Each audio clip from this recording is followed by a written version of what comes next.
So a big question that, has been put forth to me ever since I said that, excuse me, ever since I said that Robbie and Miguel are one conversation away from burying their beef. People have wanted me to expand on it. How can one conversation possibly end a rivalry with this much bad blood?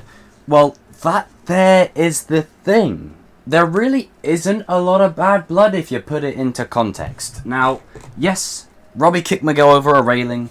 Yes, Miguel injured Robbie's shoulder in the Season 1 tournament. Yes, they're both vying for Johnny's affection. Yes, they're in multiple rebound relationships. But at the end of the day, I think it comes down to this simple fact that the only time that they've ever actually interacted in one straight-up conversation was in Season 2 when Miguel returned the Medal of Honor and then Robbie, disappointingly kept a hold of it and wasn't honest and upfront about it, to which he made right later on, but still did it nonetheless. Other than that, the only conversation that these guys have had is from afar. They've always had interactions from a distance. They've always been on the end of, misinformation, perception, communication, and they never really have much time on screen together to talk or interact. And the second conversation that I allude to is the one at Stingray's house, where Robbie says, he's just trying to make himself bitter for screwing up with me.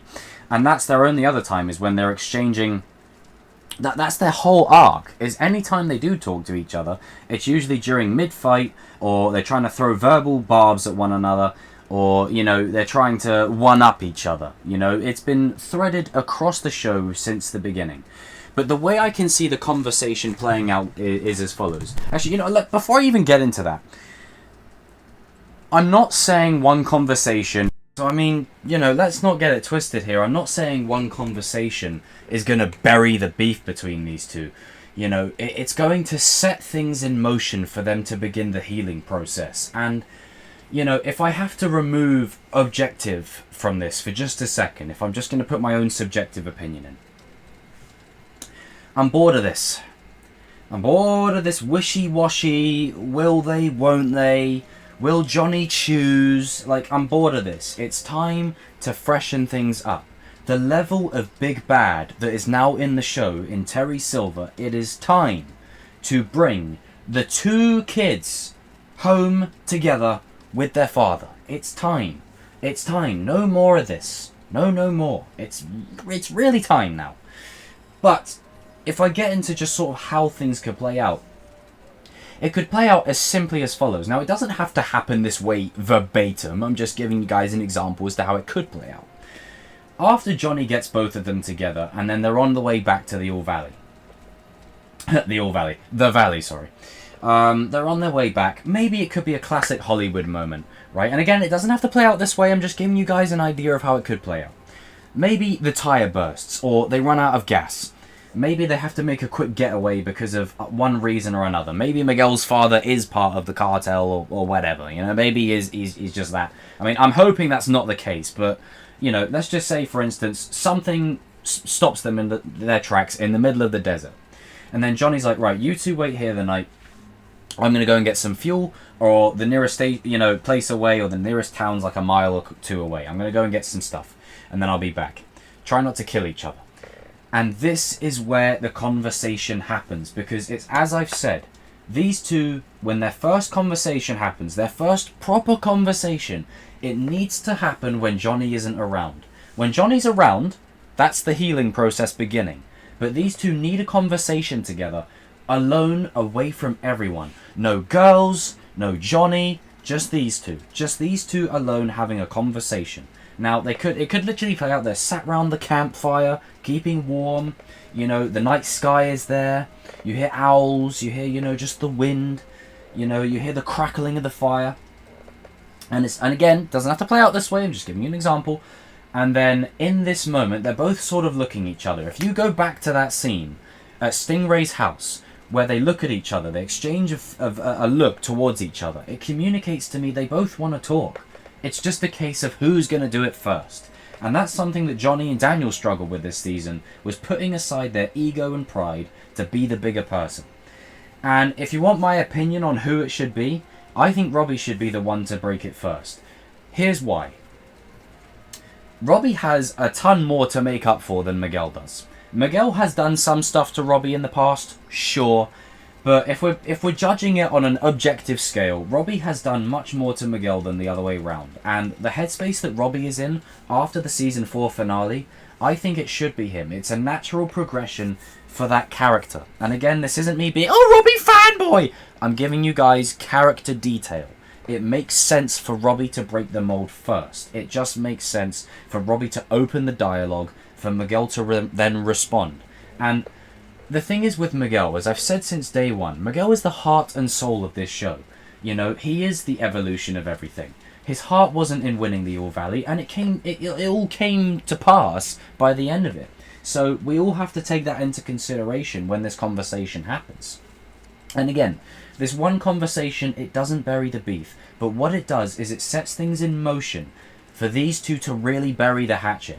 Now, I don't see these two, and I'm going to use an analogy I've used before. I don't see them running through the meadow and smacking each other with towels. That's not what I'm saying. It's not like they're going to be like Miguel and Eli, when they're like, you know, hey buddy, el serpiente! You know, they're not going to be kissing each other's asses.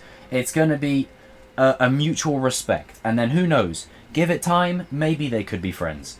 Which is way down the line. We're talking Season 6 territory here. But Season 5 needs to begin that healing process now, because enough of this, and no more of this. It's time to break the mold. It's time to break the cycle. And you can go all the way back to Season 1, Episode 1. What is it that Sid says to Johnny?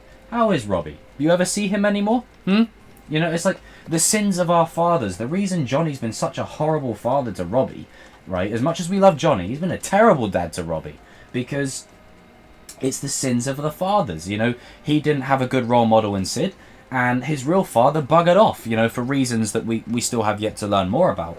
But, you know, it's that cycle, and this is something that people in the real world go through, where they don't know how to be a father because theirs wasn't around. They weren't there, or they didn't have a father figure to look up to who was the right role model. Look at the impact that Miyagi had on Daniel's life. Daniel's father wasn't around there, but he had Miyagi to look up to. And if you look at the conversation that Daniel and Miguel have in the car in Season 4, when he's teaching Miguel how to drive, and he introduces him to Peter Cetera and all that, Daniel says to him, Miyagi taught me just because I didn't have a father didn't mean I couldn't find someone to fill that father figure role. What has Miguel found since Season 1? A father figure. In who? Johnny. It's right there. This is what I mean. It's not like I'm unearthing gold, you know, in a gold mine with Indiana Jones. Like, it's literally in the show if you look properly. It's there. You know, it's right in front of us. It's been there the whole time. And now they're starting to put all the pieces together to pay this off. Because, again, in my opinion, it's time to stop. Oh, Miguel? Oh, now I push Robbie away. Oh, Robbie? Oh, now I push Miguel away. No. No more of this. Time to bring them both home. And imagine the feeling on Johnny's face. Or just imagine the feeling of elation that Johnny will have coming back to Miguel and Robbie after a conversation, knowing that they've just kind of set things in motion to bury it. And you didn't give 2 seasons of Miyagi-Do training to Robbie for nothing. And Miguel has always been a good-hearted, you know, kid. The heart and soul of this show, as I've always said it. So, again, these two will find that they have much more in common than anything else. Sam and Tori are going to go through the same thing. That's what this season's about. I know it's great to see Chosen and Silver and Mike Barnes, but for me, what is the main draw of this show? As great as it is, like, you know, if this was just a standard sequel, it'd be like, oh great, Chosen, Mike Barnes, Silver, bang, boom, bosh. But what is so great about Cobra Kai and what separates it from so many other shows is you care about the new characters. You care about these new guys. I relate it to the example I had in Book of Boba Fett for my Star Wars fans who are listening. You know, as great as Luke and Ahsoka are, spoilers by the way, as great as they are and as great as it is to see them two together on screen, I was more interested about Grogu and Din reuniting. And that speaks volumes of the writing and the care that has gone into these characters since Season 1. You know, these two characters in particular have barely had any interaction other than verbal barbs and physical barbs, and that's it. And seeing each other from a distance. Hell, for the first 3 seasons, all they did was walk in on each other at the wrong time. It was right across the board, all the way back to season 1. And look, you know, as much as this show does a great job in honouring Daniel's legacy and him being the original Karate Kid, and that's what the show does so well, is just because it shows you perspective from Johnny, it doesn't disrespect Daniel and the Miyagi-Do legacy. Only enriches it and enhances it. That's what's so good about it. But Johnny's whole crippling arc has been coming to terms with the fact that Miguel is his second chance at being a father because he failed so badly with Robbie. And, you know, all roads, like I said in my recent video, all roads led to the reveal, you know, to Miguel that, yeah, Robbie is his son by blood, you know, and that he was never there for him. But Miguel knew that deep down. I think it hurt him to hear that. If you haven't seen my video on that, go check it out. But, you know, all roads were leading to that. So now we're in a moment here where these two characters who have both suffered something can now relate to each other more than they could have otherwise. They had to go through all of this for them to now fully understand each other. And if you pay attention to it, the roles have flipped.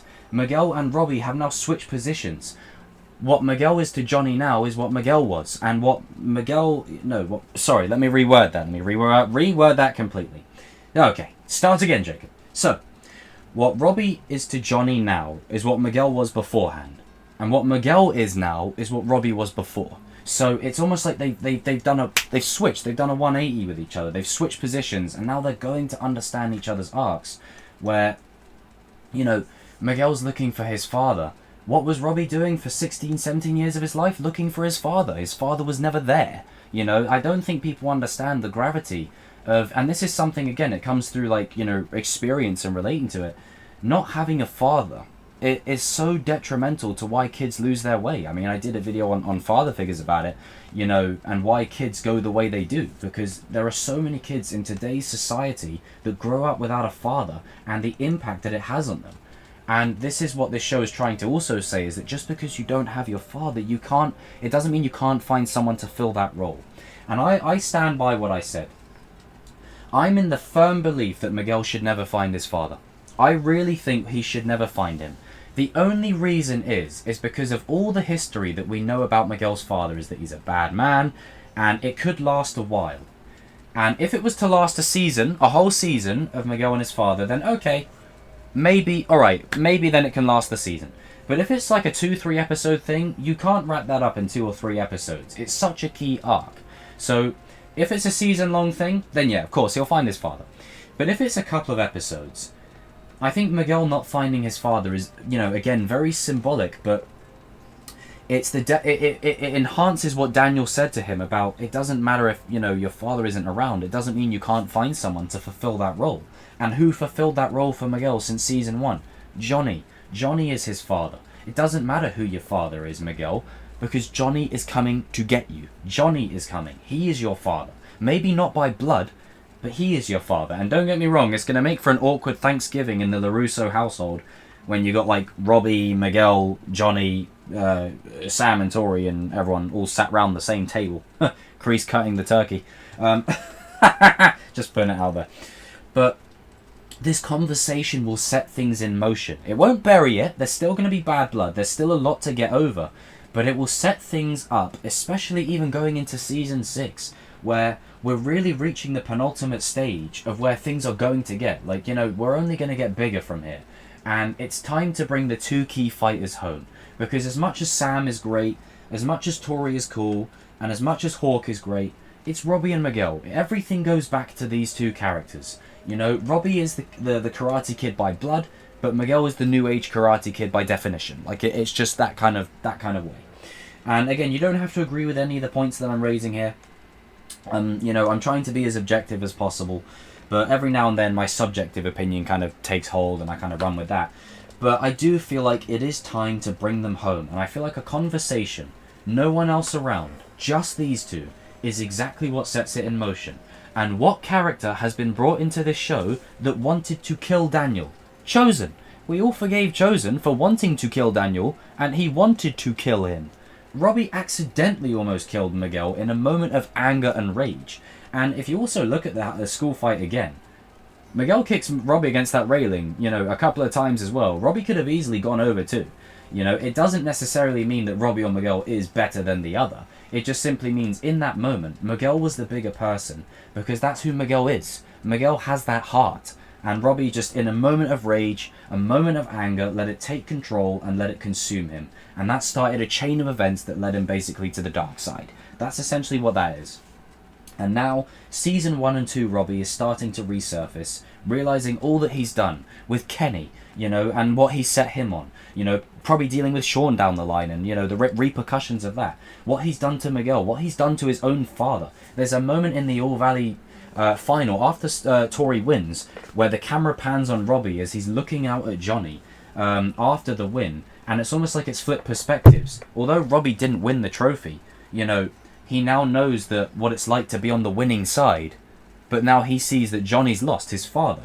And if you go all the way just a bit further than that, when Johnny's at the dojo that he started from Season 1, you know, Johnny was defeated by his bloodline pretty much. It's very symbolic there. And in Season 3, Robbie was like unleashing on Johnny in a fit of rage. And then fast forward a season and they have a tender moment as father and son. You know, I've seen people say, oh, I never felt for Robbie like that until that moment. Well, the only reason you feel like that is because they planted it from the show since Season 1. It's been there. It's just been a case of riding the shitstorm, excuse my French, to get to that position. This video's gone on really long, but there's just so much connective tissue between Robbie and Miguel's arcs. They're so intertwined. And, you know, following on from my Miguel video that I did, Miguel is in such a headspace at the minute where he's feeling vulnerable, he's feeling weak. He wants to know who he is and where he came from, sure. But physically, Season 3 broke him, and, you know, emotionally, Season 4 destroyed him. You know, so Miguel needs to rise again. He is the champion for a reason. You know, he is El Serpiente. And I really believe that things are going to get so bad in the Valley that moment when Thor arrives in Wakanda in Infinity War ain't got nothing on Johnny showing up with Robbie Lawrence and Miguel Lawrence side by side. Yeah, I said Miguel Lawrence. That's what I said. And this is a big thing here. I've got a little theory. The reason Robbie's lost twice is because he's Robbie Keane. When he changed it to Robbie Lawrence, might get the dub. Just sounds better. But Miguel Lawrence too, you know? Got to give our Karate Kid another trophy. Guys and girls, jump in the comment section down below. Let me know if you agree with any of the points that I raised in this video. Let me know if you agree with anything I've said throughout it. And, you know, no doubt that there'll be people down in the comments that don't agree with me or whatever. That's fine, you know? We're only debating a fictional show. That's all it is. But this is something I've been saying since Season 1, and I'm so happy that it's coming to fruition. Not just because I can say, oh, I'm right, look at me. But because I'm happy to see it. Like, this is what I think people get so caught up on. They get caught up on whether they're right or whether something happens the way they want to, rather than how it makes them feel. And when Robbie and Johnny and Miguel are together, I mean, it's going to be a great moment. Side by side. And then not even that. When Johnny reunites with Miguel after everything that's just happened in the Season 4 fallout. Like, it's going to be a heartbreaking moment, but a good one. It's going to be tender sweet. It's going to be like, yes, now we're here.